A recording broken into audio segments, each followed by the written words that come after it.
Hi, my name is Wendy Myers. I'm a health and nutrition coach. Today, I want to talk to you about the 15 habits of highly effective eaters. Stephen R. Covey wrote a very successful book called the 15 Habits or 7 Habits of Highly Effective People.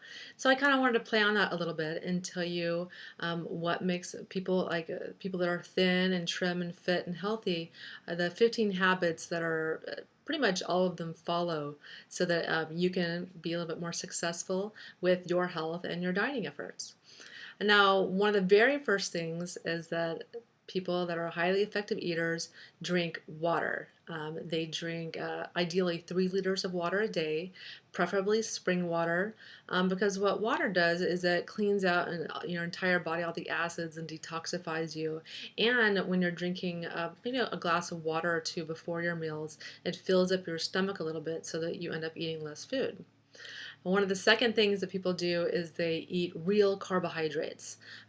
Don't settle for refined white carbohydrates, even though they might be kind of tastier. You're kind of used to eating those. White refined carbohydrates are things like sugar, white bread, white rice, white flour tortillas, and things of that nature. So you definitely want to avoid those. And I say avoid all carbohydrates, things like rice and potatoes and breads and things of that nature. They typically are not healthy for you. Even if they're in their whole grain form, it's simply because it's just something our bodies weren't naturally meant to eat. We've only been eating it for about 10,000 years, and it's something, grains are things our bodies weren't really naturally meant to metabolize. So a lot of people end up getting diabetes and heart disease from eating grains. So I say avoid them, but if you do eat them, eat whole carbohydrates, eat whole grains like whole oats, whole brown rice, whole grains, and things of that nature. One of the next things that people do that when they're healthy eaters, effective eaters, is they eat healthy fats. The fat-free craze that was so 90s, that is not applicable to today. You need fats. You have fats in every cell in your body. Your brain is 60% fat. You need to eat cholesterol. I even actively try to eat cholesterol. Caviar has the highest amount of cholesterol in any food found in nature. So every time I go to eat sushi or Japanese food, I always get tons of fish eggs because I actively try to ingest cholesterol. I know it sounds crazy, but that is what is healthy for your body. Also, you want to eat healthy fats. You want to eat raw, grass-fed, organic butter, raw, full-fat dairy products. You want to eat eggs. You want to use olive oil. You want to be eating grass-fed, organic meats. They're kind of a little bit leaner than regular meats, but they have a higher omega-3 to omega-6 ratio, which you want. They have lots of those healthy omega-3s in them.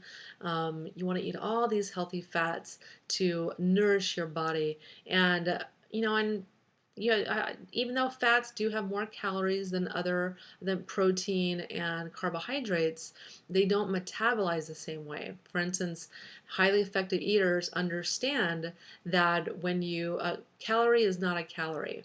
When you ingest foods that when you ingest foods like, say you have 100 calories of broccoli and 100 calories of Coke, they metabolize differently in your body. They don't have the same effect. When you eat a broccoli, your blood sugar stays the same and you don't have any weird release of hormones and whatnot. When you eat 100 calories of Coca-Cola with sugar, your body releases insulin, which is the hormone that has to lower your blood sugar from the sugar in the Coke. And insulin is the hormone that tells your body to store fat. And so it has a very different hormonal effect on your body. And that's why that 100 calories goes straight to your hips and the 100 calories of broccoli does not. So definitely think about that when you're eating your healthy fats. They're not going to go straight to your hips like you think. Another thing that highly effective eaters do is they eat lean proteins. You do want to eat your healthy fats, but you don't want to go crazy with it either. Can't eat all fat, though some people do very, very well on a high fat diet. But you typically want to try to eat the leaner proteins like the grass-fed meats. You want to avoid the factory farm meats at all costs that are very highly marbled. They taste better, but there's a price to pay for those factory farm meats because they have tons of antibiotics and pesticides pesticides and genetically modified feed, and they're eating this horrible grain diet that's not natural for them because cows eat grass, and so do chickens, and so do other animals that we're eating. So definitely go for the leaner proteins, like I said. You also want to eat breakfast. Breakfast is very important to maintaining your jump starting your metabolism at the beginning of the day. Also, eating some protein at breakfast is going to suppress your appetite and keep you fueled until lunchtime, so you're not tempted to snack on some unhealthy snacks you could find at work. Um, uh, Another thing that people need to do is they need to eat structured meals. I prefer to eat breakfast, lunch, and dinner at certain times, and I try to eat just enough to get me to the next meal so that I'm not tempted to snack in between. And so preferably you want to eat just enough food so that you know that you're hungry. You definitely want to be hungry and your stomach growling a little bit before lunchtime. And this is the perfect recipe to being healthy and maintaining a healthy waistline. One of the next things you want to do is definitely exercise. Exercise is great for burning calories, but it also reduces the amount of stress hormone cortisol that you release. And cortisol is, of course, that stress hormone that prompts you to store fat primarily in your belly and hips for women. So definitely you want to do exercise to metabolize and get rid of those stress hormones. One of the next things you want to do as an effective eater is you want to sleep 7 to 9 hours a night. You can't get too much sleep because your body is repairing itself, but it's also, again, metabolizing those stress hormones. If you don't get enough sleep, then your body's like, what is going on? There must be some emergency as to why we're not sleeping. And so your body releases cortisol, and that causes you to gain weight. And studies show that people that sleep 5 hours a night, they always weigh more than people who get 7 or more hours a night.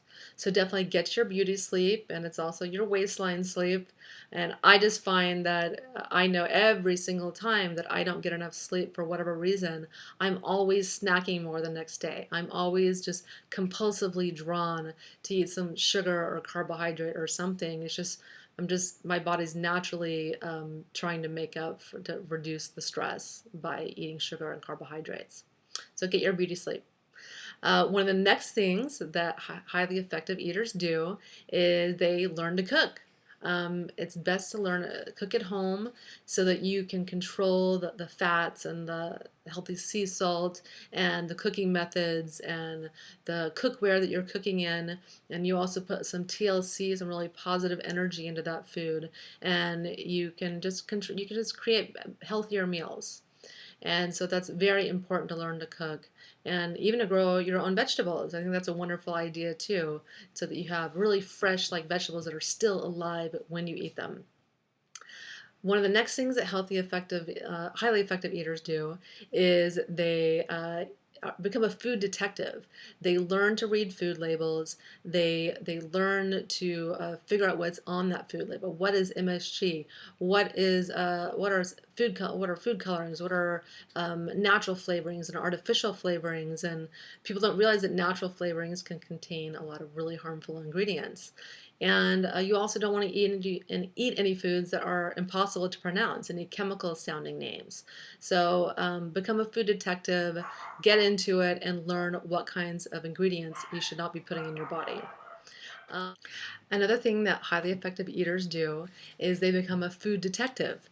They find out what is in the foods that they're eating. They learn to read food labels and avoid artificial colors and flavors. Even natural flavorings can be really bad. They learn about MSG, and they definitely avoid foods that are impossible to pronounce, like long chemical names.